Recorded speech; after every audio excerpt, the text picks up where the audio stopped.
Ini aku punya tips untuk kalian yang belum menikah. Ya, ada 5 pertanyaan pranikah yang mesti kalian tanya sama pasangan kalian. Apa nih? Boleh nggak aku kasih tahu? 5 ya. pertanyaan yang harus ditanya sebelum menikah soal keuangan. Yes. Apa tuh? Number 1. What is money to you? Apakah uang itu sumber kebahagiaan atau sumber kecemasan? Waduh, berat itu. Terus. Karena kalau sumber kecemasan artinya, aduh gue mesti punya gaji berapa. Itu orang cemas loh, kayak begitu. Iya. Itu tuh sumber, oke, itu number 1. Number 2, lo mesti tanya, nanti kalau udah berumah tangga, siapa yang tanggung jawab bawa duit ke rumah? Apakah cuman si laki? Apakah laki dan perempuan? Okay. Ini nanti berkaitan dengan boleh nggak istrinya kerja after nikah? Contohnya kayak gitu. Oke. Itu nomor 2 ya. Nomor 3, tanyain siapa yang akan jadi manajer pada saat nanti kita udah nikah. Kenapa? Karena banyak orang yang pikir dia manajer, dia cuma kasir, cuma tukang bayar. Manajer kok ketawa beneran kali? Iya emang banyak sih, bener sih. Iya. Karena kalau manajer itu dia mesti punya pengetahuan dan dia mesti punya kemampuan. Itu sebabnya kenapa kalau tanya ke Prita Gozi, manajer keuangan rumah tangga itu tidak harus perempuan loh. Boleh laki-lakinya. Kalau memang dia yang memang lebih capable dan dia yang lebih suka. Tapi kasirnya bisa, si ibunya bisa. Tetapi manajernya mungkin tetap si suaminya gitu. So, manajer itu nggak harus perempuan. Kalau kasir memang harus dia yang memang sering istilahnya ya ATM lah atau mobile banking dan lain-lain. Oke, itu pertanyaan nomor 3 ya. Jadi tadi yang pertama adalah uang itu apa.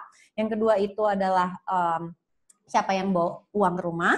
Yang ketiga itu adalah siapa manajernya. Yang keempat, bagaimana membagi uang untuk keluarga besar. Oke. Ini harus ditanyain sebelum menikah. Oke, karena kalau enggak, nanti surprise, terus udah gitu protes. Yang terakhir, punya utang apa enggak? Itu harus ditanya sebelum menikah. Punya pun enggak apa-apa. Tetapi harus sadar jadi oke, berarti dia datang dengan baggage. Dan punya utangnya belum tentu utang dia loh, bisa jadi utang keluarga. Nah jadi itu 5 pertanyaan pranikah yang harus kalian tanyakan dan kalian jawab sebelum terjadi akad nikah gitu. Itu menarik banget ya.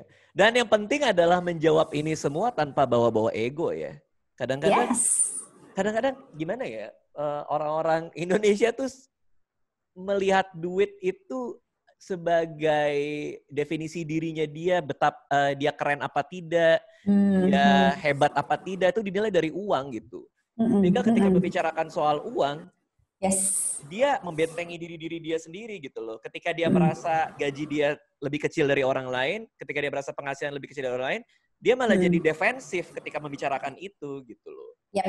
Jatuhnya malah diskusi kayak tadi, 5 pertanyaan tadi dijawab dengan tidak produktif sama sekali, malah jadi sumber berantem gitu loh. Jadi udah jujur-jujuran aja, udah terus terang aja kalau misalnya gajinya cuma sekian ya udah gitu, nggak usah pakai yang gaji aku cuma sekian, masa kamu nggak mau terima aku sih? Nggak usah itulah, udah kita bicara nomor, kita bicara angka aja, terus gimana nih kita ngelola ini, kan sebenarnya gitu doang kan. Betul banget. Betul. Jadi lihat aja ya kaos aku yang aku pakai sekarang, biaya hidup itu murah, biaya pamer itu mahal ya. Jadi nggak usah khawatir penghasilannya berapapun, kira-kira kayak gitu. Dan yang paling penting juga adalah mencari pasangan yang juga tidak menganggap uang adalah segalanya, itu juga penting. Karena banyak juga nih ya temanku ya, cowok bicara soal keuangan dengan 5 yang tadi itu, tapi begitu diomongin ceweknya kayak, oh jadi kayak kok cuman segitu, ngerti gak sih? Kan ada aja ya. Ya gak usah dipaksa juga kalau misalnya gak ketemu gitu loh. Maksudnya, ya orang kan punya preferensi beda-beda, itu urusan dia ya. Dia punya gaya hidup yang dia penuhi, ya itu urusan dia. Tapi jangan sampai 2 orang ini jadi gak ketemu gara-gara itu kan.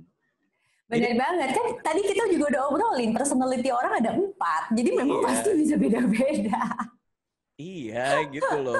Apalagi kalau misalnya ternyata gaji suaminya kurang gede, terus taunya setelah nikah, bandingin sama teman-temannya yang tiap hari di Instagramnya liburan, baru deh mulai pas mau tidur, kenapa sih kita nggak bisa liburan? Waduh, itu kan malah bandingin sama orang lain, ego laki-laki kan juga makin terluka ya, malah jadi berantem kan. Itu susah banget loh emang. Ya itu Very dia. Jadi tadi tricky aku loh. membuka itu dengan si Astaga. Profesor Gary Cooper.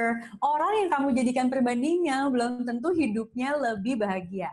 Aku sebelum kamu tutup ya, aku Ya. mau share sedikit tentang drama Korea yang baru aku tonton, yaitu drama Korea Reply 1988. Jangan ketawa loh. Itu banyak banget loh pelajaran hidupnya asli. Apa tapi pelajaran ini dari banget. situ?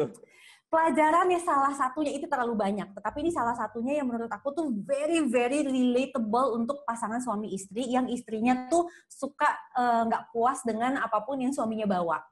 Aku jadi inget itu diri aku kira-kira 8 tahun 10 tahun yang lalu tuh aku kayak begitu. Gitu. Maksudnya apapun yang suami aku udah bawa, aku tuh masih bandingin lagi dengan hal yang lain. Apalagi karena aku seorang financial planner, gue kan tahu orang lain pada penghasilannya berapa. Jadi kayak it's like, kok segini aja sih kamu ini kayak gitu. Mbak Prita sempat pada masa itu ya? Sempat, ya Allah, untuk insafnya cepet banget. Bener lah, ya Allah, bener lah. Lalu. Ya. Jadi kejadiannya gini, ini suami istri jalan berdua ya, terus udah gitu dia mau makan. Rupanya tiba-tiba hujan. Dari hujan itu ya, payung si perempuan itu bolong. Payung si bapaknya nggak bolong. Oke. Terus dia kehujanan dikit kan, karena payungnya bolong. Aduh, payungnya bolong nih, apa segala macam. Udah. Kelar dia makan, waktu dia mau pulang dari situ, si ibunya diem-diem nuker payungnya dia dengan payung pengunjung lain dari restoran itu. Terus dia ngucap begini, kalau gue nggak bisa ganti suami, paling enggak gue bisa ganti payung, katanya begitu. Ya Allah. Nah, dia buka nih. Terus pas payungnya dia buka, itu payung orang lain, ternyata bolong juga, gitu. Terus suaminya datang dari belakang dengan payungnya yang nggak bolong itu, suaminya cuma ngomong gini, tidak ada yang sempurna dari suatu hubungan. Yang kita pikir itu sempurna, belum tentu juga kok. Jadi nikmatin aja yang ada di depan mata, jangan cari yang nggak ada. Nah, itu tuh gue banget gitu kan beberapa tahun yang lalu, dan aku cuma mau kasih tahu buat followersnya Raditya Dika, viewersnya di YouTube yang memang masih berpikiran seperti itu, terutama perempuan terhadap suaminya. Please, please, please, jangan ngomong seperti itu lagi. Jangan seperti aku dulu. Karena itu ternyata nyakitin, tapi suami aku terlalu baik aja orangnya. Tapi memang dia sakit, sih. Gitu. Karena kebahagiaan itu kan kita yang atur ya Mbak ya. Maksudnya ada orang mau posting apapun di Instagram, tetangga beli mobil baru sampai 3 biji. Tapi kan itu yang mereka lakukan, kebahagiaan itu kita yang atur sendiri. Kita mau terima itu sebagai, oh baguslah mereka sukses. Atau kita mau jadikan itu sebagai, kenapa kita nggak bisa ya? Itu kan kita memilih kan. Reaksi kita kan kita pilih.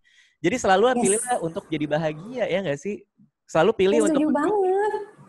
pilih untuk bersyukur dengan keadaan kita saat ini gitu. Yes, itu udah resep yang paling manjur banget. Dan percaya nggak, ini aku share aja buat teman-teman semua.